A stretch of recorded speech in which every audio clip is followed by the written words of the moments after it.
नमस्कार, मावळ 24 तासमध्ये आपलं स्वागत. मी महादेव वाघमारे.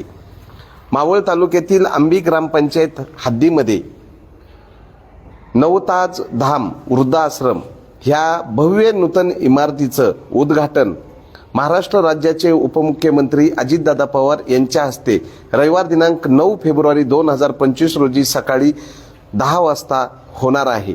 या इमारतीला उभारण्यासाठी Lions Club of Poona Sarasbaug charitable ट्रस्टच्या वतीनं पुढाकार घेण्यात आलेला आहे. तर या ठिकाणी प्रमुख या ठिकाणी रंका साहेब आहेत. आम्ही त्यांच्याकडनं जाणून घेतोय. साहेब, काय सांगाल की वृद्धाश्रम ही काळाची गरज झालेली आहे की वय वाढल्यानंतर एक वयोगट एकत्रित पाहिजे आणि ही काळाची गरज ओळखून तुम्ही आज इथं भव्य दिव्य अशी ह्या नवताज धाम वृद्धाश्रमाची ही बहुमजली इमारत तयार केलेली आहे.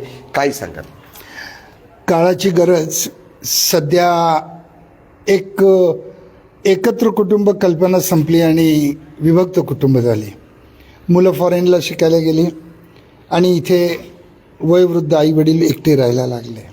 त्यातलं एका जण गेला की एकाला एकाकी वाटतं आणि त्यामुळे सध्याच्या काळामध्ये वृद्धाश्रमची संख्या वाढत चाललेली आहे. आज या जागेचे मालक केअरिंग हँड्सना यांना सुधीर नाईकांनी डोनेट केलेली आहे आणि त्यांची एक कल्पना होती की इथे वृद्धाश्रम व्हावं. त्यांनी आमच्याकडे विनंती केली. Lions Club of Poona Sarasbaug charitable trust यांना रुक्साना मेहर अंकलेसरिया आणि लायन मेहर अंकलेसरिया यांनी 4.5 कोटी रुपयाची देणगी दिली. त्यांची एक इच्छा होती. त्यांच्या आई म्हणजे ताज नवल नरीमन आणि वडील नवल नरीमन यांच्या स्मरणार्थ एक वृद्धाश्रम बांधायचं. नायकांची इच्छा आम्हाला मिळाली, देणगीदारांची इच्छा, या दोघांच्यामुळे ही एक भव्य इमारत उभी राहिलेली आहे. याच्यामध्ये सध्या आता आम्ही 50 जणांची सर्व सुखसोयींनी व्यवस्था केलेली आहे.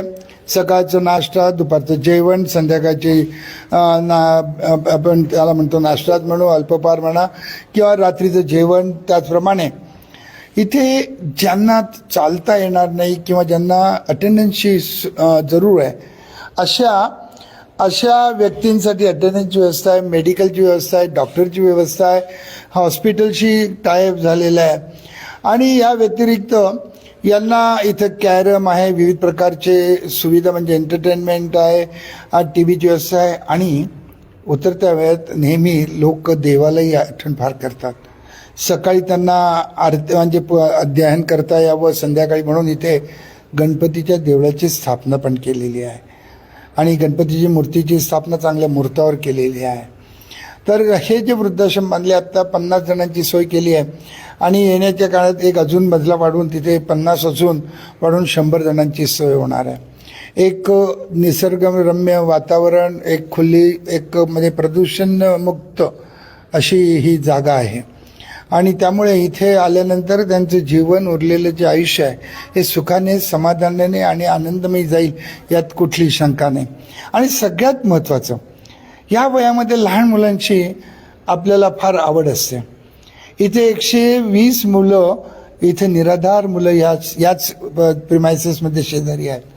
त्यांच्याबरोबर म्हणजे रोज गप्पा मारायला, त्यांच्याबरोबर खेळायला, त्यांच्याबरोबर फिरायला एक त्यांना फार चांगला आनंद होईल. आणि मुलं आपल्यापासून दूर गेली आहे ही जी एक खंत आहे ती खंत कमी होईल आणि त्यांचं उरलेलं आयुष्य अजूनही वाढेल अशी नक्कीच खात्री वाटते. शेवटी एक लक्षात ठेवा, आयुष्य हे किती जगायचं किती नाही हे देवाच्या हातात आहे. परंतु आम्ही या लायन्स क्लबच्या माध्यमातून आम्ही यांचं आयुष्य वाढवण्याचा तर नक्कीच प्रयत्न करत आहोत. आम्हाला देवांनी साथ दिली, देणगीदार मिळाले, जमीन देणारे मालक मिळाले, हेही 80 वर्षाचे आहेत. परंतु यांच्या हयातीत आणि उपस्थित एक चांगलं वृद्धाश्रम, एक म्हणजे मी म्हणेन 5 स्टार तर नाही पण तो 3 स्टार तर नक्कीच वृद्धाश्रम झालेला आहे.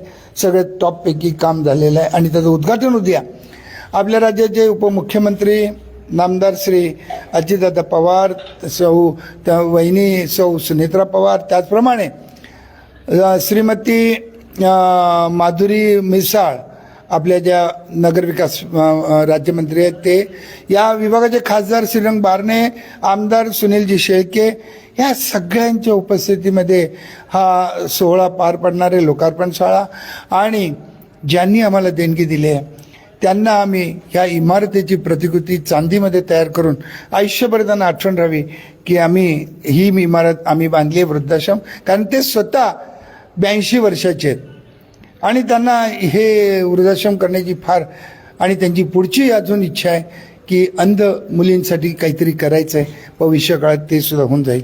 म्हणून उद्याच्या उद्घाटन सोहळ्याला मी इथल्या ग्रामस्थ मंडळींना नक्कीच विनंती करेन की आपण या आणि आम्हाला आशीर्वाद द्या. रविवार दिनांक 9 फेब्रुवारी 2025 रोजी महाराष्ट्र राज्याचे कार्यक्षम उपमुख्यमंत्री अजितदादा पवार आणि खासदार सुनेत्राताई पवार आणि मावळचे आमदार सुनील शेळके आणि त्याचबरोबर माधुरीताई मिसाळ खासदार साहेब या सर्वांच्या उपस्थितीमध्ये नवताज धाम वृद्धाश्रमाच्या या भव्य दिव्य इमारतीचं उद्घाटन होणार आहे. तर आपण पण या उद्घाटन सोहळ्याचे साक्षीदार व्हा आणि इथं आल्यानंतर खरंच एक 3 स्टार रंकासाहेबांनी सांगितल्यानुसार 3 स्टार जे वृद्धाश्रम आहे की इथली जी व्यवस्था आहे एकदम अप्रतिम आहे आणि वृद्ध व्यक्तींची काळजी घेऊन या ठिकाणी बाजूलाच असलेलं कला आश्रम आहे, तिथं असणारी जी मुलं आहेत ते आजोबांना जी नातवाची कमी असते, मुलांची कमी असते, ते भरून काढते. इथलं निसर्गरम्य वातावरण, पर्यावरण पूरक वातावरण सर्व आहे. तर या ठिकाणी काय नाव तुमचं आणि काय? माझं नाव सुधीर नाईक. पण मला जो सांगायचा मुद्दा तो आपण अगोदरच सांगितलेला आहे की इथे नुसती फिजिकल केअर घेतली जाणार नाही आहे, त्यांची भावनिक केअर पण घेतली जाणार आहे. म्हणजे असं की वृद्धांना नातवंड मिळतील आणि नातवंडांना आजोबा मिळतील, असं ती संकल्पना आहे. आणि परमेश्वराचे आहेतच आभार आपल्याला. यांनी जागा दिली आहे, यांची ही जागा आहे. हे कलाश्रम प्रोजेक्ट यांचा आहे आणि त्याच्यामध्ये केअरिंग हँड्सला दिलेली आहे. आणि ही इथं इमारत सुद्धा यांच्याच प्रेरणेमुळे इथं ही इमारत झालेली आहे. अवश्य तर उद्या रविवार दिनांक 9 फेब्रुवारी 2025 रोजी नवताज धाम वृद्धाश्रमाच्या भव्य दिव्य इमारतीच्या उद्घाटन प्रसंगी आपण उपस्थित राहून साक्षीदार व्हाल. मावळ 24 तास प्रतिनिधी महादेव वाघमारे. धन्यवाद. थँक्यू.